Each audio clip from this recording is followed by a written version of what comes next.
டெல்லியில் எடப்பாடி பழனிசாமி அமித்ஷா சந்திப்பு அப்படிங்கிறது தான் நேற்று மதியத்திலிருந்தே ஒரு பிரேக்கிங் நியூஸ் தமிழகத்தில்.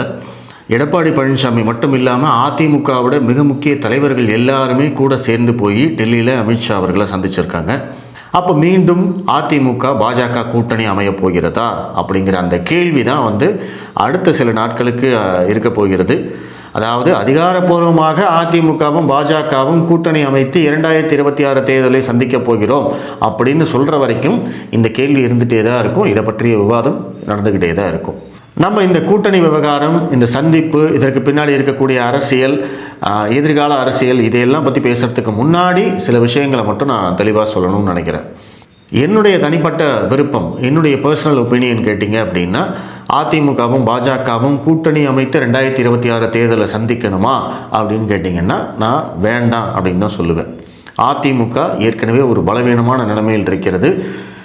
பாஜக தமிழகத்தில் வளர்ந்து கொண்டு இருக்கக்கூடிய கட்சி, குரோத் மோடில் இருக்காங்க. அப்படி இருக்கிறபோது இவங்க இரண்டு பேரும் சேர்ந்து அதை அதிமுகவுக்கோ இல்லை எடப்பாடி பழனிசாமிக்கோ உயிர் கொடுத்த மாதிரி ஆயிடும் அப்படிங்கிறது தான் என்னுடைய கருத்தம். நிறைய பாஜக தொண்டர்கள், பாஜக அபிமானிகள் இதே கருத்தை நீங்கள் வச்சுருப்பீங்க. அதை நானும் புரிஞ்சுக்கிறேன். ஆனால் 2026 தேர்தலில் அதிமுகவும் பாஜகவும் தனித்தனியாக நின்னாங்கன்னா திமுக தான் மீண்டும் ஆட்சி அமைக்கும் அப்படிங்கிறத இப்போவே எழுதி கொடுத்துடலாம். ஏன்னா களம் அந்த மாதிரி தான் இருக்குது. எதிர் ஓட்டுகள் பிரியும், சிதறும் அப்படிங்கிற போது திமுகவுடைய வெற்றி எளிதாகும். அப்போ நம்ம முன்னாடி இன்றைக்கி ரெண்டு கேள்வி தான் இருக்குது. ஒன்று, நம்ம எல்லாரும் தனித்தனியாக நின்று திமுகவை மீண்டும் ஆட்சியில் அமர வைத்து அதற்கு பிறகு மீண்டும் அவர்கள் தவறு செய்து அவர்கள் மக்களுடைய கோபத்துக்கு ஆளாகி இந்த காலகட்டத்தில் பாஜக கட்சியை நம்ம வளர்த்தெடுத்து 2031 நம்ம திமுகவை வீழ்த்தி பாஜக ஆட்சி அமைப்போம் அப்படின்னு வேணால் சொல்லலாம். அதற்கு இன்னும் எத்தனை வருடங்கள் இருக்குது அப்படிங்கிறத நீங்கள் யோசித்து பார்த்துக்கோங்க. இதற்கு நடுவில் 2029 நம்மளுக்கு நாடாளுமன்ற தேர்தல் வருது. 3 தடவை தேர்தலை சந்தித்து ஆட்சி அமைச்சு ஜெயிச்சதுக்கு அப்புறமா பாஜக சந்திக்கக்கூடிய தேர்தல் அது. இப்போ நம்ம மத்தியில் ஆட்சியில் இருக்கோம். ஆட்சி அதிகாரத்தை பயன்படுத்தி தமிழகத்தில் ஏதாவது மாற்றங்கள் செய்ய முடியுமான்னு யோசிக்கிறது தான் புத்திசாலித்தனம். ஆனால் 2029 தேர்தல் எப்படி இருக்குன்னு தெரியாது, அன்றைய காலகட்டம் எப்படி இருக்குன்னு தெரியாது. அதற்கு பிறகு நடக்க போகிற தேர்தலில் நம்ம என்ன ஆகும் அப்படிங்கிறதெல்லாம் ரொம்ப நீண்ட கால திட்டம். ஸோ இப்போ நம்ம முன்னாடி இருக்கக்கூடிய ஒரே ஒரு கேள்வி என்ன அப்படின்னா, திமுகவை மீண்டும் ஆட்சி கட்டிலில் அமர்த்த வேண்டுமா வேண்டாமா அப்படிங்கிறது தான். இன்றைக்கி தமிழ்நாடு எப்படி இருக்குது அப்படிங்கிறது உங்கள் எல்லாருக்கும் தெரியும். திமுகவுக்கு ஆட்சி நடத்த தெரியல. அவங்க அரசியல் பண்ணுறதுல நம்பர் 1 கட்சி, அதில் நானும் உடன்படுறேன். ஆனால் அவங்க ஆட்சி நடத்த தெரியாமல் மிக மோசமாக தமிழகத்தை பின்னோக்கி எடுத்துகிட்டு போயிட்டுருக்காங்க அப்படிங்கிறது தான் உண்மை. இப்போ அவங்க சொல்லலாம், எல்லா பாராமீட்டர்லேயும் நாங்கள் தாங்க நம்பர் 1, மத்திய அரசே அப்படி தாங்க சொல்லுது அப்படின்னா இது எல்லாமே பாஸ்ட் பர்ஃபார்மன்ஸ். நீங்கள் 2021, 22, 22, 23 இந்த ஒரு பாராமீட்டர்ஸை எடுத்து வச்சுக்கிட்டு பார்த்தீங்களா நாங்கள் அங்கே நம்பர் 1, நாங்கள் இங்கே நம்பர் 1 அப்படின்னு சொல்லிட்டு இருக்கிறதுல எந்த விதமான அர்த்தமும் கிடையாது. இன்றைக்கி என்ன நடந்துகிட்டு இருக்கு, நாளைக்கு என்ன நடக்க போகுது, எப்படி இந்த மாநிலம் போயிட்டுருக்கு அப்படிங்கிறது தான் இங்கே முக்கியம். இன்றைக்கி திமுகட்ட ஏதாவது தொலைநோக்கு திட்டம் இருக்கா, ஏதாவது தொலைநோக்கு பார்வை இருக்கா? ஒன்றுமே கிடையாது. எதிர்கால தேவைக்கான திட்டங்கள் ஏதாவது தமிழ்நாட்டில் இன்றைக்கி நிறைவேற்றப்படுதா? எதுவுமே கிடையாது. இவங்களுடைய நோக்கம் எல்லாமே ஒன்று தான். இவங்க எப்பவும் ஆட்சி கட்டிலில் இருக்கணும். அதற்கு பாஜகவை வில்லனாக காட்டணும். பாஜக இங்கே வந்துடக்கூடாது. மோடியை ஒரு எதிரியாக காட்டணும்.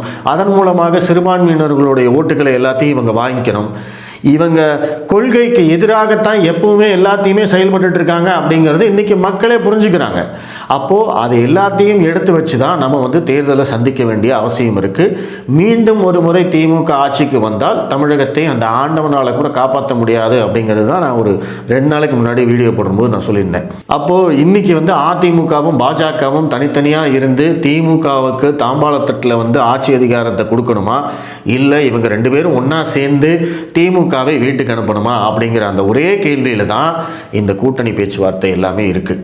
அப்போ உங்களுடைய அல்டிமேட் நோக்கம் என்ன, உங்களுடைய அல்டிமேட் டார்கெட் என்ன? திமுகவை ஆட்சியில் அமர வைக்கக்கூடாது, மீண்டும் அவங்க ஆட்சிக்கு வரக்கூடாது அப்படின்னா கண்டிப்பாக இந்த கூட்டணி அப்படிங்கிறது காலத்தின் கட்டாயம் அப்படிங்கிறதுல எந்த மாற்று கருத்தும் இல்லை.